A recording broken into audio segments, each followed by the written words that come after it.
Capcom presents.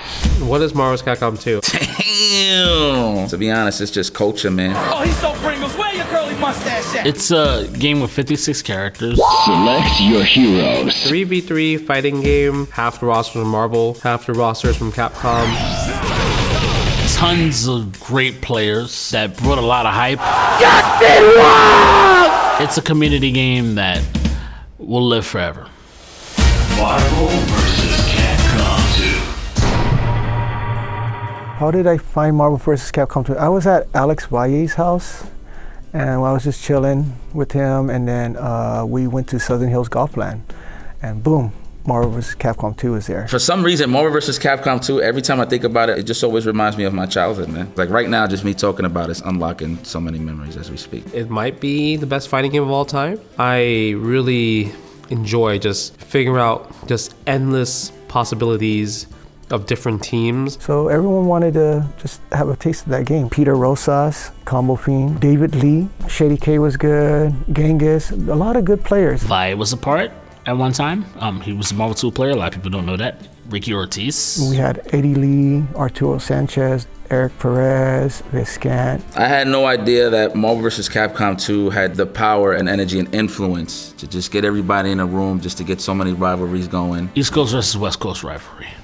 That is what made Marvel 2 Marvel 2. And it's not only Marvel 2, it's actually like every other game. It was always, we have to be the best. We have to be the best at everything. East Coast versus West Coast rivalry was because I existed. It was super West Coast dominated. Not many East Coast players were able to kind of like put a dent into the West Coast players, right? West Coast would always say that we was ass. Like the only guys that would put damage into any of them, like in any tournament, was Justin Wong at the time. So that kind of sparked a rivalry just off of that alone. East Coast versus West Coast was always a thing.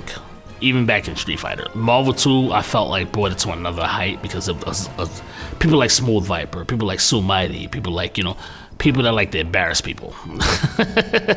They like to embarrass you. So that's what made it hype for me. Those guys who are getting Marvel 1. When Marvel 2 came out, the same guys who played Marvel 1 played Marvel 2. And then I came into the scene and that rivalry was still there, man. They were like, hey man, don't let the East Coast guys win.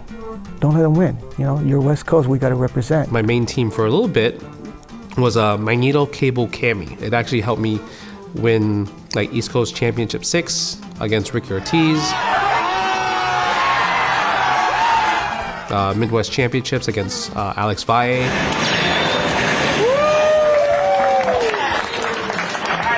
But I had a secret team prepared for B5, and it was Storm Sentinel Cammy. And I realized Cammy, when she does Cannon Spike, it's just too long. So I was like, let me try Cyclops. And that's when I started picking Storm Sentinel Cyclops. And it was the team that I was really the most successful with. I actually knew about Justin when I won B4. Arturo Sanchez came to me and said, hey man, Duc, congratulations, you won the tournament. Good job, man.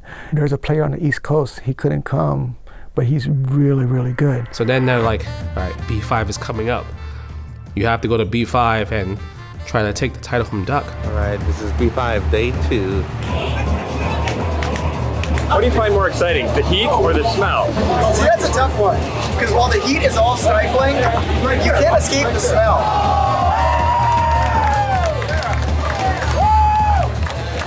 B5, boom, here we go. I'm playing Justin Wong. At the time, he was playing me with Spiral Cable Cyclops. I'm like, wow, this kid is really good. And once I beat him pretty bad when he picked that team, the grand finals, he's mainly switched to Spiral Cable Sentinel. And that gave me a huge run for my money.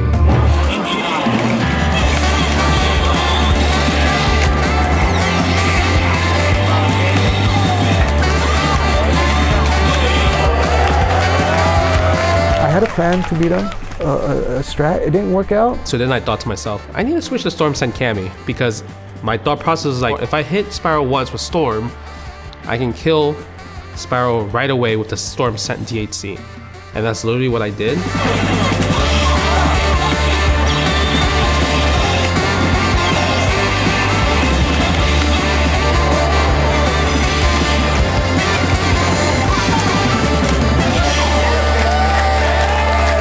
He doing stuff that other people aren't doing. I was like, okay, good stuff, man. You won that championship. I would say the East Coast versus West Coast rivalry started because I like literally defeated their 3 best players of Ricky Ortiz, Alex Valle, and Duc Do in the same year. They used to dislike him, you know, because he used to win everything. It was literally called the Wong Coast versus West Coast for a very, very long time. He won 4 years straight. All locals, all majors, all Evos. He lost no tournaments. He was that good. I never had that emotional attachment to that streak. I just thought about it as like the cash is coming. Random $100 here, $200, $300. I just want to keep doing good at fighting games and helping my grandma out, right? Justin was our savior. Justin was like, save us, Justin. Because nobody else was as good. That gave us confidence. To see him do so well, the East Coast started gaining more confidence because they're like, yo, we want to back him, you know? We want to back him. We want to get good too. So we're not just relying on Justin to be the person that saves us. Marvel 2 was just always the sweatiest match, the sweatiest games, because people were really coming after me for that streak. There was many times where I was put in losers, but I never was eliminated from the tournament until 2004 against Sanford. Welcome back, ladies and gentlemen, to Syndicate TV. I'll be your host for the evening, Larry Flick. Match is starting. Bob Notorious, and Bob Notorious starts off with an unorthodox theme of Magneto Storm Commander. People don't give Sanford credit. I would say he's probably my greatest rival, more than like, I would say Daigo, more than like Chris G. Sanford is like the one person I don't want to lose to. He plays me differently than he plays everybody else. When he plays against other people, he plays like at 80%. When he plays against me, it's like 120%. Like for me, he tries to attack me a lot. Against other people, he plays more defensive. He's always gunning for me. He always plays his best against me. He adapts to the person that he's playing. So whatever style you have, he's adapting to that particular style to get the W. He knows when I want to press a button because he knows me in and out. And it's really hard to figure me out. So the fact that he did it, that's like the biggest respect ever.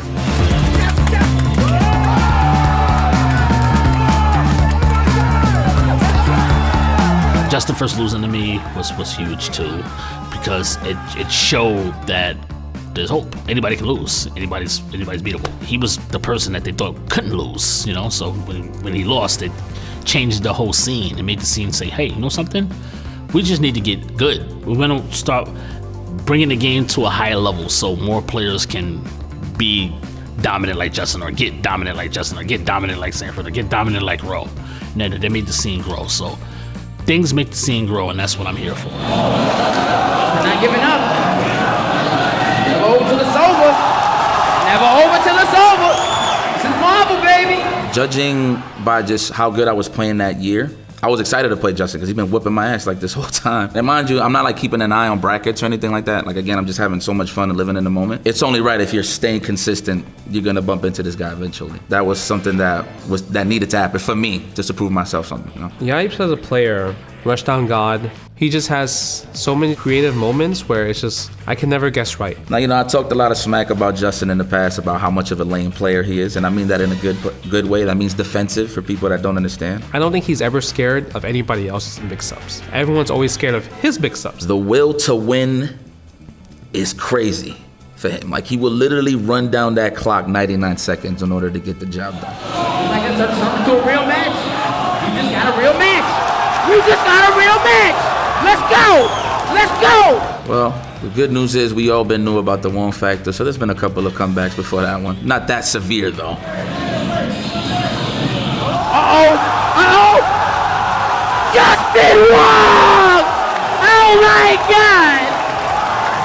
Oh my God! You don't really soak it in until the match actually finishes, and then you just say to yourself, what the hell happened? You know what? It wasn't even the L, I'm gonna be honest. It was the crowd reaction that really make you realize that she was on the other end of a Justin Wong comeback. I mean, there was people running up on stage saying, man, was that like a collusion? Like, did you give it up? Like, it was one of those things. Shout out to B. Moore-chan. He literally pulled up to like, hey, man, did that really happen?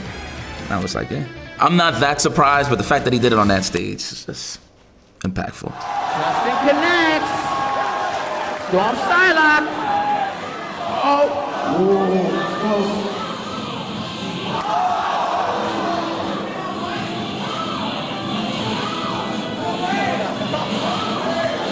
game right here.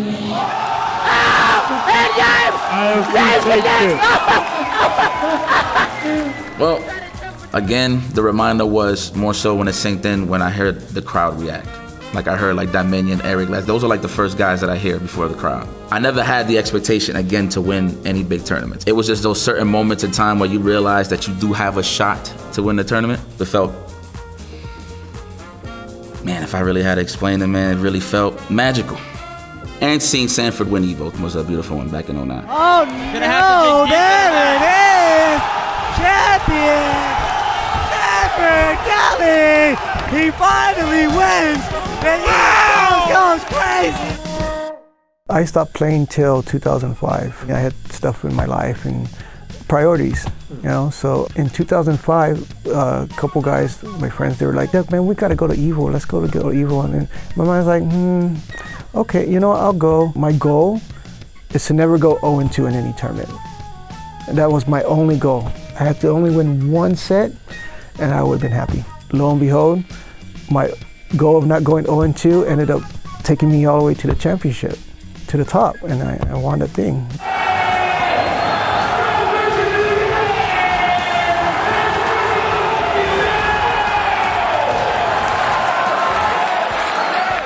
It was cool. It was fun. It was like weight, you just dropped it all, you know.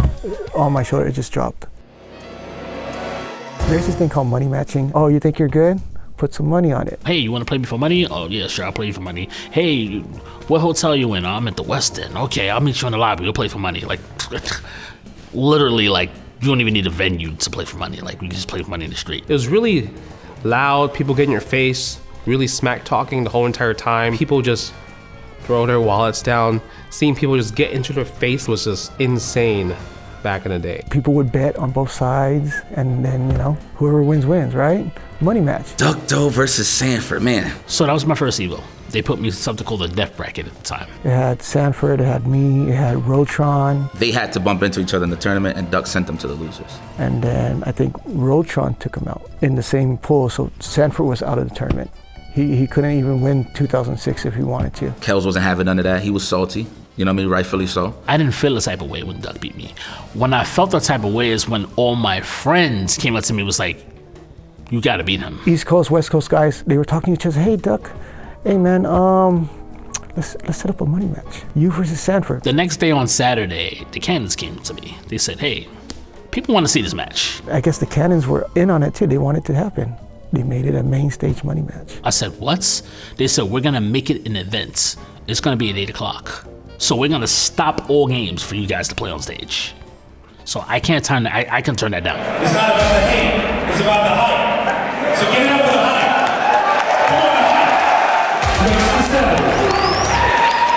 Come on, get this money. You look back, and while the match was getting set up, everybody was just getting comfortable. There was bean bags randomly on the side. Everybody's hitting the deck. You know how many people are standing up because, you know, they're making investments, of course, into the match. It's just one back up from the stage. Back up from the stage. And it was so rowdy when that was happening because you literally had one side that was East Coast going for Sanford. East Coast, are you gonna be in no more? And one side on the West going for Duc Do. How many out there root for Duc? That was like prime time when it really showed that rivalry.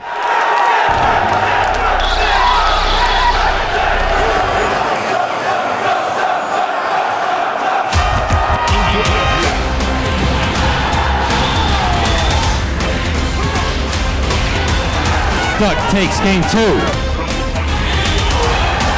The score is now 4.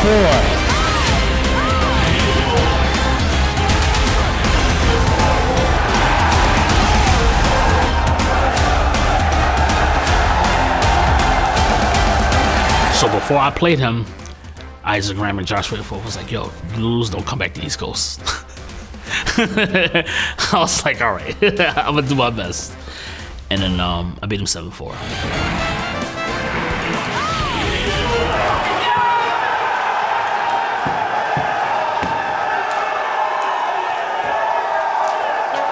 I think Marvel 2 Evo history is definitely one of the most important titles. Marvel 2 is the biggest game at Evo, like ever. Marvel 2 basically carried Evo. It wasn't just because of how the game was, it's because of the community. I love the petty rivalries that the West Coast versus East Coast had. That rivalry was everything. That made people want to watch Marvel 2 to see what would happen because there was so much pride from each coast. Well, it was definitely the hypest game just based off the storylines behind it, the pop-offs, and all of the stuff that was ongoing. From 2001 all the way to 2006, the last game of the night was always Marvel vs. Capcom 2. It's an organic game. Me, I can't stand comeback mechanics because I'm from an era where you had to do it with your character and that's it. You have to be good enough to just come back on somebody. So I feel like a lot of people appreciate the way games used to be by watching this game. Even though this game is broken. It's broken, right? It's stupid broken, but people enjoy it. They still appreciate like the art,